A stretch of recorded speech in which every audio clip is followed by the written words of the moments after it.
قناة مصر السابعة.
Si l'art fait partie intégrante des civilisations humaines depuis 30 000 ans, ce n'est pas le fruit du hasard.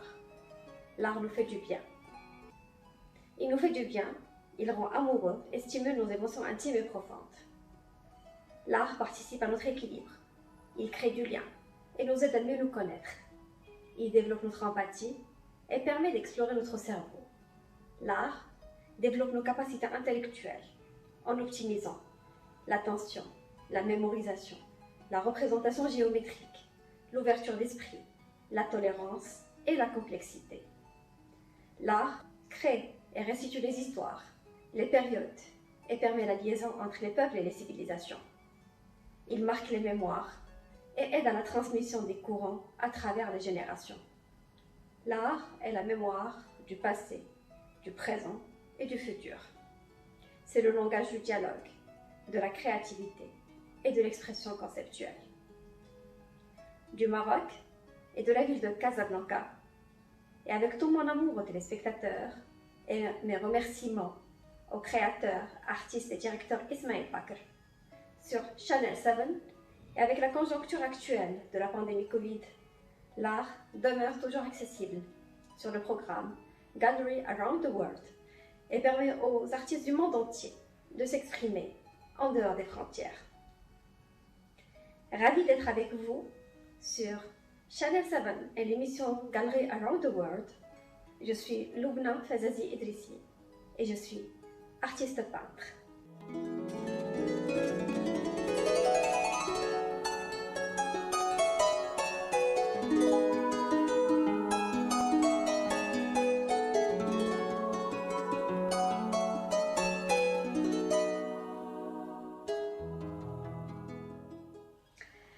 Ma passion pour la peinture et le dessin a commencé depuis toute petite.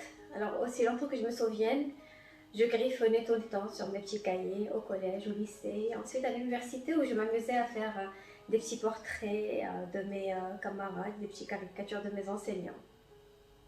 La peinture est venue plus tard et s'est concrétisée davantage pendant la période du confinement où il y avait un trop plein d'énergie, un trop plein d'émotions qu'il fallait dégager.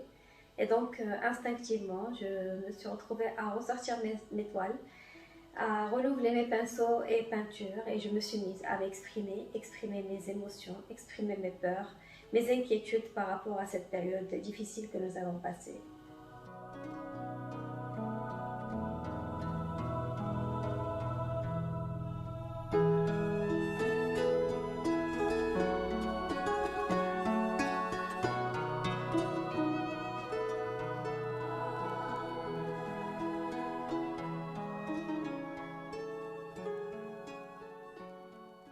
Chaque artiste est une éponge qui s'imbibe de son environnement. Il est le résultat d'interactions complexes entre le biochimique, le psychologique et le génétique, bien évidemment combinées à d'autres interactions d'ordre culturel, social et environnemental. Et donc, l'artiste va évoluer au gré de ses expériences personnelles, des événements ainsi que des changements sociaux. Alors pour ma part, mon univers pictural me ressemble et présente des vibrations émotionnelles sur mes toiles pour laisser le spectateur transcender dans le message qui va résonner en lui. Je suis curieuse de nature et je suis très manuelle. Et donc la peinture s'est imposée comme un mode d'expression où je partage, où j'exulte mes ressentis, mes émotions, ou tout simplement mon esprit vagabonde dans les méandres de mes rêves.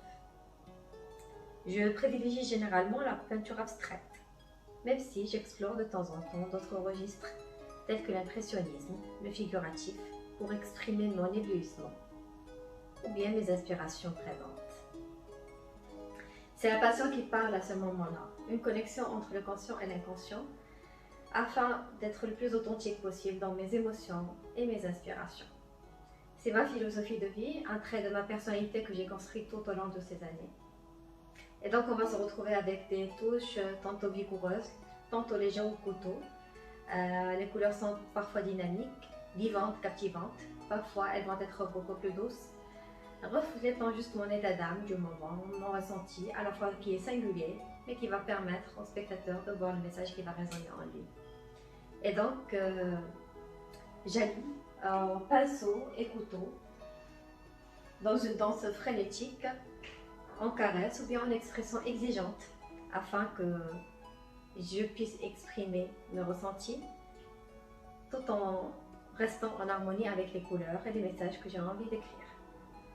Des messages généralement de paix, paix dans le monde, paix intérieure, sérénité, joie, amour, espoir et bien évidemment le rêve pour avancer dans la vie.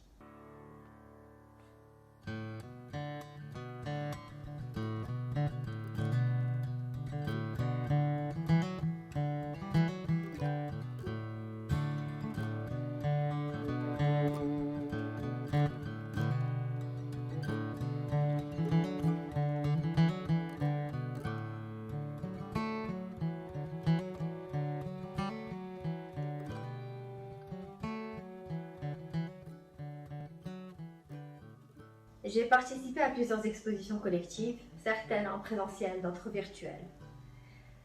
La première exposition collective à laquelle j'ai participé en présentiel fut en décembre 2020. Elle a porté sur le thème Lueur, qui est un hymne à l'espoir pour faire face à notre monde incertain, le monde que nous avions vécu l'année dernière, le mode de Covid.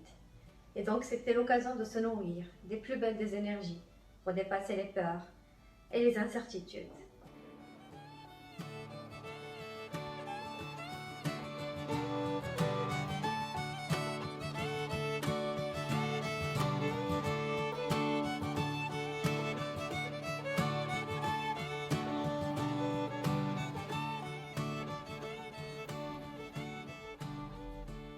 La deuxième exposition fut en mars 2021, intitulée Le féminin dans tous ses états. Une exposition pour exprimer la dualité féminine et masculine qui existe en chaque être humain. Et d'où on puise nos deux forces, les forces qui sont en nous, la féminine et sa douceur, et la masculine et sa force, pour atteindre un certain équilibre et un certain alignement de l'être afin d'évoluer dans la vie.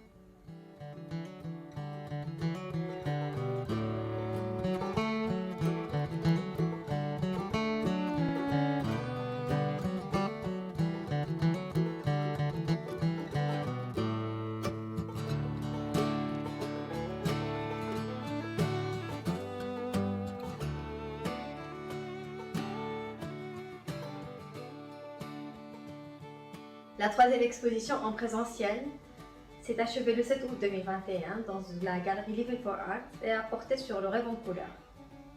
Chacun de nous a un rêve ou des rêves ou va vers des rêves. Et pour ma part, c'était l'occasion justement de transcrire l'ensemble de mes rêves sur mes toiles. Certains ont été réalisés, d'autres en cours de réalisation ou bien auxquels j'aspire à les réaliser.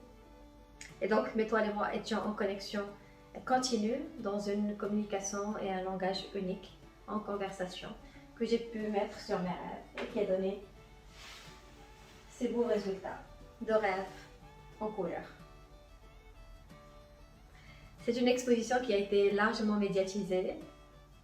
J'ai eu l'honneur et le plaisir d'être invitée à InfoSoir sur notre chaîne nationale et internationale 2M afin que je puisse m'exprimer sur mon art, sur mes rêves en tant qu'artiste et sur cette exposition du rêve en couleur.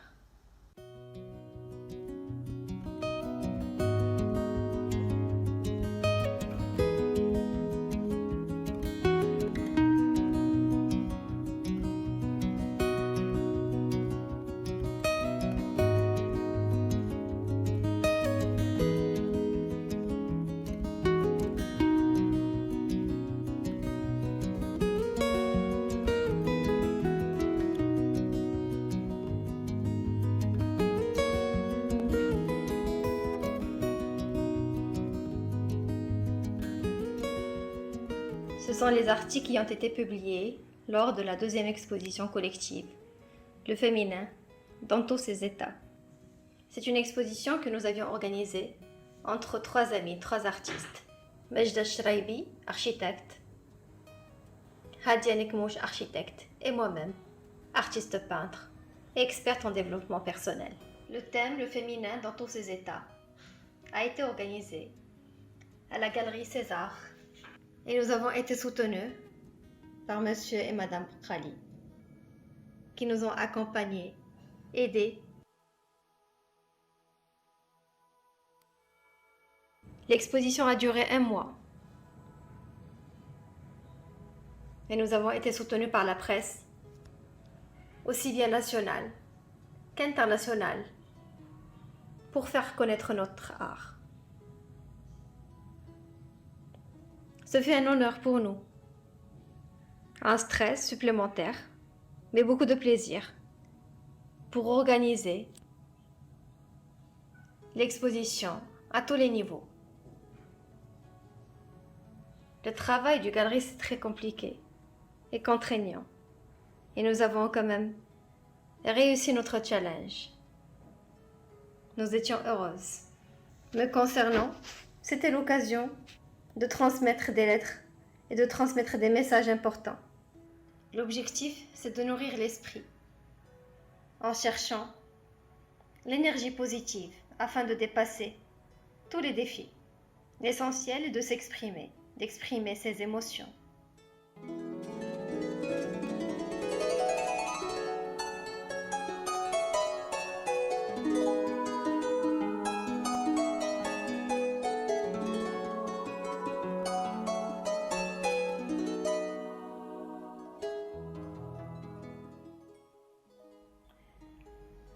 On est là dans mon atelier, là où je me retrouve le soir, pour me connecter avec moi-même, pour créer, pour rêver, pour produire. Et donc j'ai aménagé cet espace chez moi, afin que je puisse me retrouver chaque soir, pour imaginer et libérer mes émotions et mes ressentis. La nature et le voyage m'inspirent dans un voyage vers soi. Et en parlant justement de voyage, j'ai eu le plaisir et la joie de voyager 3 fois en Égypte et de faire le traditionnel cirque culturel en commençant par le Caire et ses magnifiques pyramides, avant de faire l'incroyable croisière sur le Nil pour atteindre Aswan, Luxor, et puis Hurghada et Sharm el-Sheikh et ses magnifiques plages. Je me rappelle lors de notre voyage et lors de notre justement croisière, nous nous étions arrêtés à un magnifique jardin exotique. Et comme le voyage nourrit l'esprit de manière consciente et inconsciente, donc j'ai gardé un très beau souvenir. Des années plus tard, je me suis retrouvée à peindre ce joli paysage qui, dans ma mémoire, fait référence à ce beau jardin que j'avais visité.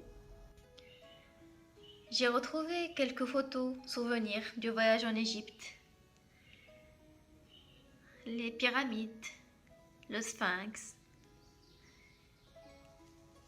la magnifique traversée sur le Nil pour découvrir le jardin exotique que j'avais représenté par la suite sur ma toile de mémoire. On avait même découvert un petit crocodile sur place. La civilisation pharaonique égyptienne, impressionnante, grandiose. Sur Aswan, Luxor.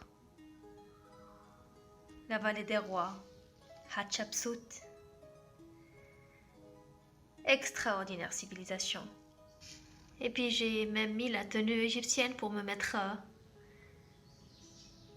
dans le thème. Avant de rejoindre Sharm el-Sheikh et ses belles plages. De très beaux souvenirs que je garde en mémoire. Je reste une rêveuse éternelle. Mes toiles me racontent. On communique entre nous dans un langage unique. Je laisse le libre cours à mon imaginaire et à mon inconscient pour retranscrire la vie, ma vision telle que je la ressens, telle que je la veux. Et donc je rêve la nuit pour réaliser un petit peu de mes rêves le jour, et je rêve le jour pour réaliser un peu la nuit. Mes œuvres sont généralement lumineuses, empreintes de beauté et de sérénité. C'est le message que j'ai envie de transmettre. Et de ce fait, je m'inspire énormément des voyages et de la nature, dans un voyage vers soi. La toile reste à ce moment-là un vaste champ d'exploration et d'expérimentation qui accueille mes émotions, et que cette inspiration soit recherchée ou bien qu'elle soit subie. Mes toiles naissent et évoluent à l'approche d'un nouveau jour et d'un nouveau départ. Ceci est une partie de la couverture médiatique en rapport avec ma participation à la dernière exposition collective, Le Rêve en couleur, où j'ai eu le plaisir et l'honneur de faire la couverture de quelques magazines et journaux marocains. Je remercie par la même occasion la presse qui participe à la promotion de l'artiste, aussi bien au Maroc qu'à l'international. Et ça a été une occasion pour moi de transmettre mon ode à la vie, à l'optimisme, à la paix. Alors ce sont quelques certificats de participation à des expositions collectives en présentiel ou en distanciel, en virtuel, ainsi que des certificats honorifiques délivrés par des académies de l'art.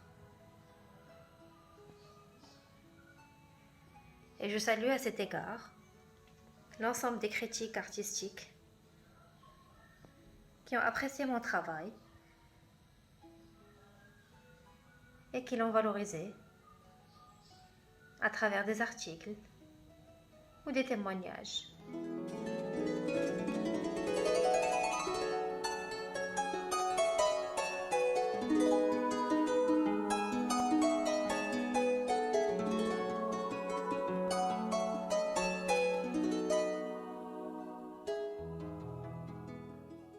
Lors de la deuxième exposition collective, j'ai reçu le poète Souleymane Omlani Ajbara, qui m'a honorée à la fin de la visite par un magnifique poème que je me permets de partager avec vous. لن تتوقف العصافير عن التغريد فقد اشتمت نسيم الحب في لوحاتك وأيقنت أن الغرام محتفل بالعيد أطلقت شدوها من أعلى الجبال وأسمعت سبوحك من عالي حررته سيولا دافقة لتروي البحار لن تصمت وستعترف بأن الحب في أرجاء كونك في ضوئك في ظلك متدللا في لونك، فتعشق بهمسات الحياة وتعلن أن الصبابة حررت ولم تعد سرا من الأسرار. دعيها تنتشي بشساعة إحساسك، دعيها تجعل التيمم بالجمال يتصدر كل الأخبار، دعيها تطوف الغابات وكل الدائرات محلقة تغني الهوى بلا اختصار. دعيها تردد اسمك البهيم، تردد لبنى أيتها العاشقة السرمدية قبل جولييت يا فاتنة قيس، فكيف لا تفتنين عيون عشاق الحسن بين ألوان النار. القلب وتر، الروح مزمار، على خرقاتك عازفة فن حسن آل الإدريسي، وكل العصافير الفردوس من حولك تجاري غناء أجمل الورود والأزهار.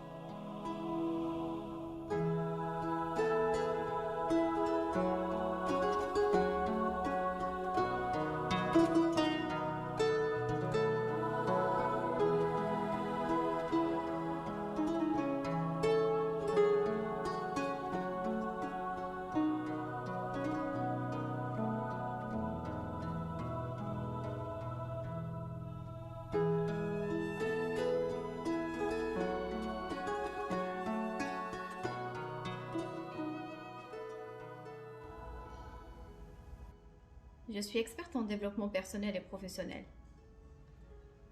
Une formation qui m'a énormément apporté pour devenir la femme d'aujourd'hui. Reconnaître les besoins, reconnaître les émotions, les nourrir, les développer, pour aller toujours de l'avant. Savoir que le bonheur est en nous et qu'il suffit de chercher en soi pour découvrir ses priorités. J'en ai fait ma philosophie de vie, mon travail continu, que j'essaie de transmettre autour de moi. Je voudrais qu'il rayonne, transmettre cette paix intérieure, cet alignement, cet équilibre que l'on peut trouver en nous quand on a envie. J'aime les couleurs, notamment le bleu, les différents dégradés de bleu. Le bleu rappelle le ciel, rappelle la mer, l'étendue, l'immensité, la liberté. Il fait appel également à cette paix intérieure qui est en nous. J'ai une préférence également pour les couleurs chaudes, à l'instar du bordeaux, du violet, qui rappellent l'illumination de l'esprit, la créativité. Et donc devant une toile, je me retrouve à utiliser ces couleurs de manière inconsciente.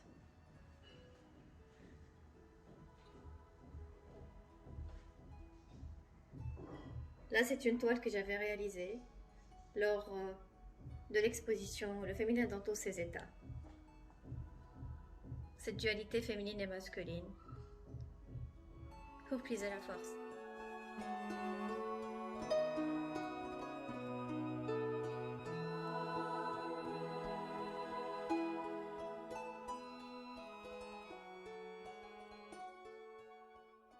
في ختام هذا البرنامج أشكر الشاشة المصرية والقناة 7 عبر برنامج جاليري حول العالم، كما أشكر المخرج والفنان إسماعيل بكر على حسن الاستضافة.